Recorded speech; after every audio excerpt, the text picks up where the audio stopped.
Welcome back, Fire Emblem Heroes fans, fanatics, free-to-plays, and whales, to Hero or Hear Who, the Heroes show seeing whether a unit has fallen from grace or has managed to keep some sort of foothold in the meta, on top of giving build advice to make the most out of any given unit. Today's episode is going to be different from last time due to the mental strain trying to write a script for 8 different units, some of which I barely even use, so I'm going to see how a single focus episode does. Today we're going to be looking at Laszlo's daughter, the non-harmonic skirt chaser and queen of the free-to-play friendly infantry sword, Soleil. And when I say the queen, I mean the queen. Soleil is a 3 to 4 star sword unit with just below average HP and res, decent defense, a workable speed stat, and a surprisingly high attack stat. Furthermore, she has a super boon in HP and res, with a super bane in defense. Soleil was released towards the beginning of Gen 2 all the way back in December 2017, and considering that and her lack of a unique weapon, you'd think she'd probably be rather mediocre. And while there are certainly other sword units that outshine her in several ways, none of them have the same availability she has, being a permanent pooled demote unit with an incredibly flexible stat spread that can accomplish just about any role you need her to perform in. Need a bulky enemy phase tank? Now with plus res copy, give her Carrot Cudgel and start building from there. Want someone that can shoot out specials at high frequency and power, plus speed, Wodow, and special spiral. Today, however, we're going to look at the ways you can run Gale Force on Soleil, and hopefully it can give you some ideas on how to build a Gale Force unit of your own. I should quickly go over her base kit at the very least. Fire Sweep Sword prevents counterattacks on foes Soleil fights, as well as Soleil herself. It's a nice player phase weapon held back by its inability to be refined, and while it allows Soleil to get in free hits on enemies during player phase, you have to rely on either Null Sea Disrupt in your B slot to make sure you can counter, or get Soleil the hell out of dodge by the time enemy phase rolls around, so she doesn't get smacked for free in exchange. Not a bad weapon, but for Soleil, she needs every bit of speed she can muster, and not being able to speed refine it can hurt. Blazing Wind is probably one of the better AoE specials, and while it can pull off the occasional wonder in conjunction with Fire Sweep Sword, it can be difficult to get off consistently, and AoE spam can be awkward if the unit isn't ranged. Gale Force, as I've stated, can help Soleil make an extra move a turn, or Glimmer can be more easily spammed if you want in-combat damage. Other damaging specials can also work depending on your build. Darting Blow 3 is just a bad A skill considering the wide variety of A skills that not only buff the same amount of speed, but also grant other stat benefits. I wouldn't recommend keeping it even if it was Darting Blow 4, just stick with Swift Sparrow or Attack Speed Solo if you want to bolster your speed.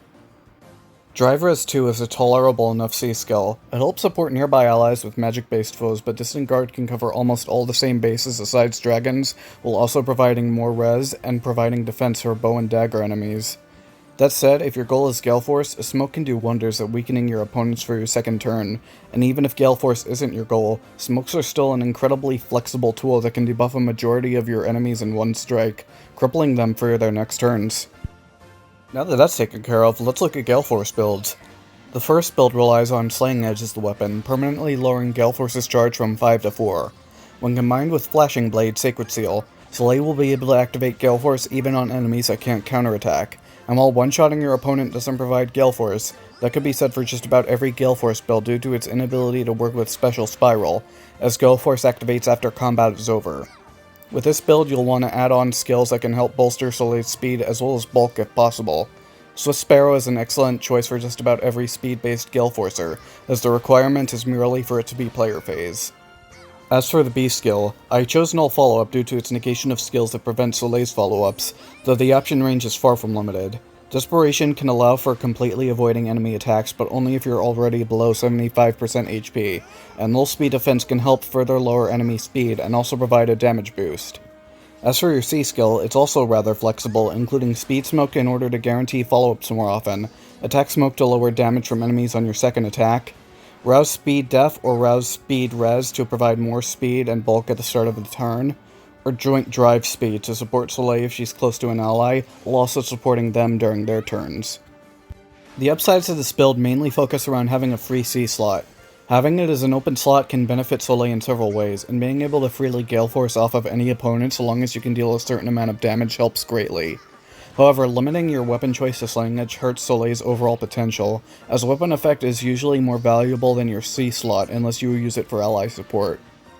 In the case you want a different weapon at the cost of your C slot, may I introduce to you the Infantry Gale Force's best friend, Time's Pulse. Time's Pulse itself might as well have been made for Gale Force. While there are definitely other units that can take advantage of it better like Lysithea, allowing a Gale Force unit a guaranteed 4 charge at the start of the turn due to your C slot while keeping your weapon free to your choice is amazing. Whether you go for another attack or back away using your Gale Force, you'll still be at 4 charge at the start of the next turn. This build is the one I recommend the most for Soleil, Bulky Bellringer. Bellringer is a sword that heals its user by 5 HP for every one of their attacks, while Repel provides damage reduction the higher Soleil's speed is compared to the foes. With a build like this, not only can Soleil bounce off several opponents a turn, but she remains bulky enough to survive enemy phase while further lowering her charge.